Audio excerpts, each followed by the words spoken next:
think about London. Here's a city that's been invaded, burned to the ground, torn apart by plague, and bombed from the sky. It's just incredible. And yet, somehow, it always comes back bigger and, more vibrant than ever before. So today, we're going to take a trip through 2,000 years of its absolutely epic history. Okay, if you really want to get a feel for the London of today, this number is where you have to start. Almost 40% of the people living in London right now were born outside the UK. I mean, that's just staggering. It really tells you everything about the city's magnetic pull. So, that really brings us to the big question, right? How did this happen? How on earth did a Roman marshland, basically a swamp on the edge of an empire, turn into one of the most diverse, most global cities on the planet? Okay, let's get into it. All right, so our story kicks off where a lot of stories in Britain do, with the Romans showing up. And here's the thing. They weren't even looking for a capital city. They just needed a good spot to build a bridge. So it all starts back in 43 AD. The Romans set up this little supply post at the perfect river crossing on the Thames. But then, bam! Just 17 years later, the Celtic queen Boudica and her armies sweep in and burn the whole settlement, Londinium, right to the ground. But the Romans, man, they were persistent. They came back, they rebuilt it, and turned it into a major walled city with like 60,000 people. But, empires don't last forever. When Rome started to crumble, the legions packed up and left, and by 410 AD, Londinium was a ghost town, just left to decay for centuries. And you know what's so cool about this? The story of Boudica's rampage isn't just some old legend. Archaeologists, digging deep under the modern city, under all those skyscrapers, have found this thick, distinct red layer of ash and burned stuff. It's actual physical proof of that first huge disaster, literally sealed under our feet. So after the Romans took off, the city just lay empty for a long time. The next chapter is all about new settlers, some seriously terrifying raiders, and the kings who would completely change London's destiny. Okay, so the Saxons, when they arrived, they actually steered clear of the old Roman ruins. They built a new trading town just a bit to the west, called Londonwick. The problem was, it was a sitting duck for Viking raids coming up the river. So, in 886 AD, King Alfred the Great makes this brilliant, game-changing decision. He tells everyone, right, we're moving, and shifts the whole population back inside those old, super defensible Roman walls.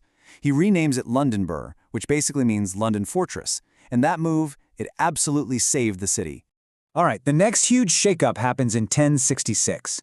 Right before the Norman conquest, Westminster Abbey gets finished, setting up this whole new center for royal and religious power.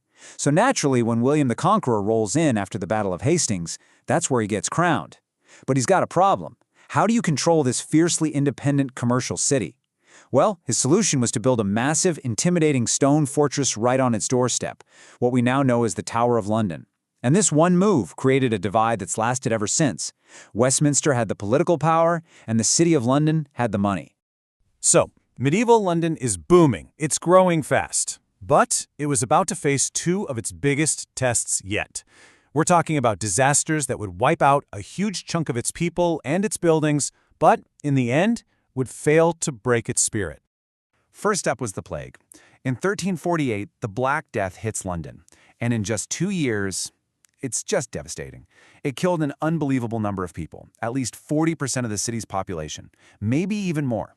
You can just imagine it, entire streets just left empty. The city was basically hollowed out by disease. Fast forward 300 years, and the city's facing a totally different kind of enemy. See, London back then was a complete tinderbox.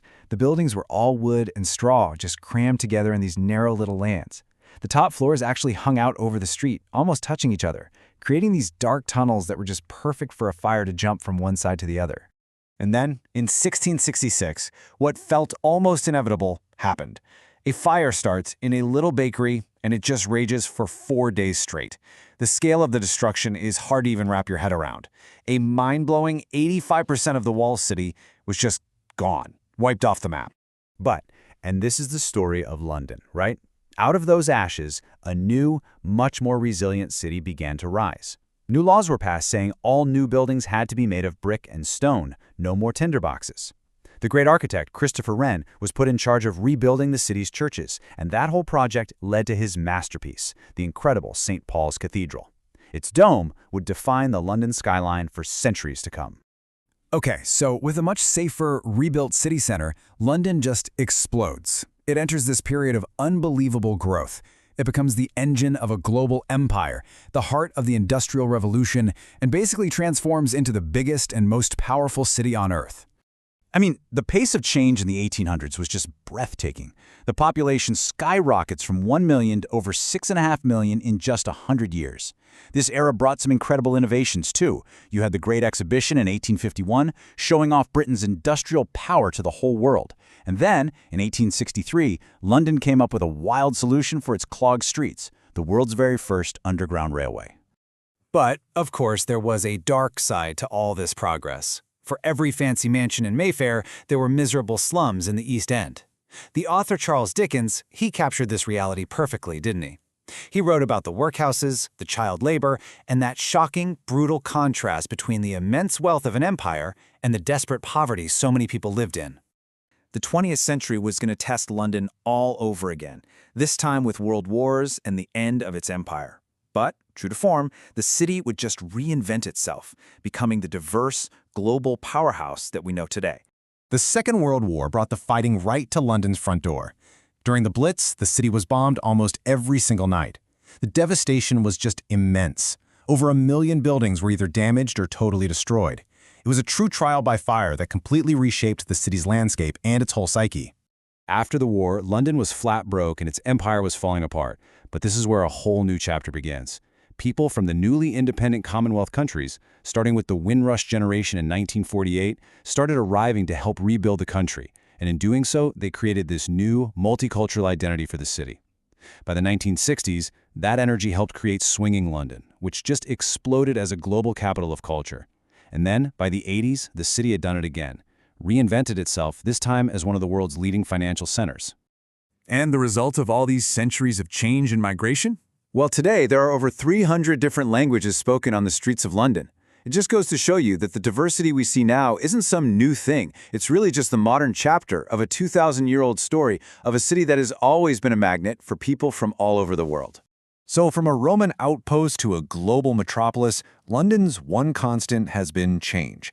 It just seems to absorb disasters, it absorbs new people, and it just adapts and evolves with every single challenge.